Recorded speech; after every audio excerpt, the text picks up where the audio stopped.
18 जून को होने वाले राज्यसभा चुनाव के लिए बीजेपी के 11 उम्मीदवारों की लिस्ट जारी हो गई। केंद्रीय मंत्री रवनीत बिट्टू और जॉर्ज कुरियन का पत्ता साफ हो गया है। भारतीय जनता पार्टी ने 18 जून को होने वाले राज्यसभा चुनाव के लिए 11 उम्मीदवारों की सूची जारी की है। इस सूची के सामने आते ही सियासी गलियारों में सबसे बड़ी चर्चा 2 केंद्रीय राज्य मंत्रियों रवनीत सिंह बिट्टू और जॉर्ज कुरियन के नामों के कटने को लेकर शुरू हो गई है। उम्मीदवारों की सूची में जगह न मिलने की वजह से अब दोनों ही मंत्रियों की मोदी मंत्रिपरिषद से छुट्टी भी तय है।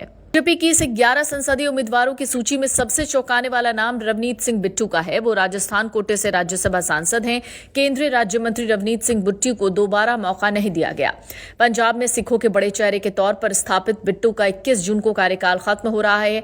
संसद का सदस्य न रहने की स्थिति में उनका मंत्री पद जाना भी तय है।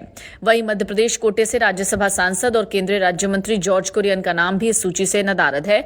कुरियन का कार्यकाल भी आगामी 21 जून को खत्म हो रहा है। उन्हें दोबारा राज्यसभा न भेजने के फैसले के बाद अब मोदी कैबिनेट में फेरबदल की सुगबुगाहट तेज हो गई है। सांगठनिक धुरंधरों को मिला इनाम। पार्टी ने इस बार मंत्रियों को ड्रॉप करके संगठन में रात दिन काम करने वाले जमीनी रणनीतिकारों पर बड़ा दांव खेला है। बीजेपी के राष्ट्रीय महासचिव और कई राज्यों के चुनावी प्रभारी तरुण चुग को मध्य प्रदेश कोटे से उम्मीदवार बनाया गया है। चुग को टिकट देकर पार्टी ने उनके संगठनात्मक कौशल को पुरस्कृत किया है। उनके साथ एमपी से प्रदेश मंत्री और लंबे समय से प्रदेश बीजेपी का प्रमुख चेहरा रहे रजनीश अग्रवाल को भी संसद भेजा जा रहा है। इसके अलावा राजस्थान बीजेपी के पूर्व प्रदेश अध्यक्ष और वर्तमान में हरियाणा बीजेपी के प्रभारी डॉक्टर सतीश पुनिया को राजस्थान से टिकट मिला है। पुनिया की जमीनी और जाट समुदाय पर मजबूत पकड़ को देखते हुए इसे बड़ा फैसला माना जा रहा है। वहीं बीजेपी की केंद्रीय सचिव डॉक्टर अलका गुर्जर को भी राजस्थान कोटे से राज्यसभा का टिकट दिया गया है, जो महिला और क्षेत्रीय संतुलन को मजबूत करेगा। बीजेपी ने अपने अभेद्य किले गुजरात से 4 ऐसे चेहरों को मैदान में उतारा है जिन्होंने राजनीतिक पंडितों को चौंका दिया। इन नामों के पीछे आरएसएस की पसंद और ओबीसी आदिवासी सोशल इंजीनियरिंग साफ दिखाई देती है। मेहसाणा के रहने वाले राजू भाई शुक्ला लंबे समय से पार्टी के जमीनी कार्यकर्ता और मजबूत ब्राह्मण चेहरा हैं। वर्तमान में वो सुरेंद्रनगर के जिला प्रभारी हैं और आरएसएस से गहरा जुड़ाव रखते हैं। वो मेहसाणा जिला महामंत्री और कड़ी नगर पालिका के प्रमुख भी रह चुके हैं।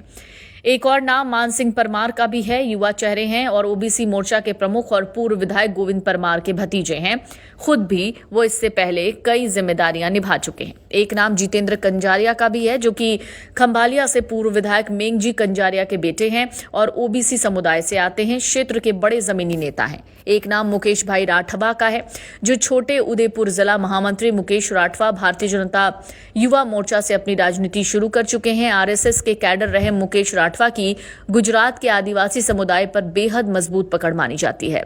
वहीं बात मणिपुर की करें तो मणिपुर में जारी संवेदनशील और सामाजिक हालात के बीच बीजेपी ने मणिपुर बीजेपी की प्रदेश अध्यक्ष ए शारदा देवी को राज्यसभा का टिकट दिया है। एक महिला और सांगठनिक अध्यक्ष को उच्च सदन में भेजना राष्ट्रीय स्तर पर एक बड़ा संदेश माना जा रहा है।